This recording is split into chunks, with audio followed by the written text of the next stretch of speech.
আজকে একটা মজার পরোটা বানাবো। আর তার জন্য কি কি লাগছে চলুন সরাসরি আপনারাই দেখে নিন। পরোটা বানানোর জন্য ছোট বাটির 2 বাটি এখানে গমের আটা নিয়েছি, সাথে একটু নুন দিয়ে এবং জল দিয়ে ভালোভাবে মেখে একটা ডো তৈরি করে সেই ডোটা 4 ভাগ করে নিয়েছি। এবং অন্যদিকে এখানে আলু সিদ্ধ করে নিয়ে সেখানে নুন দিলাম, শুকনো মরিচ, গোলমরিচ গুঁড়ো, আদা কুচি, পেঁয়াজ কুচি, একদম ভালো করে কুচি করতে হবে, আর একটু চিজ নিলাম। এখানে আমি চিজটা বেশি করে দিলাম এবং ভালোভাবে মেখে নিলাম।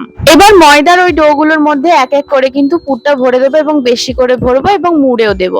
এই দেখুন মোড়া হয়ে গেছে এবং আস্তে আস্তে কিন্তু সবকটা এক এক করে বেলে নেব। একটু পাতলা করেই বেলে নেব। আর অন্যদিকে দেখুন আমি দুটো ডিম নিয়েছি আর সাথে একটু নুন দিয়ে নিলাম আর ভালোভাবে ফেটিয়ে নিলাম। এরপর হচ্ছে ভাজার পালা। রুটিগুলোকে দু সাইড থেকে ভালো করে ভেজে নেবো এবং হালকা করে তেল ব্রাশ করে দেবো।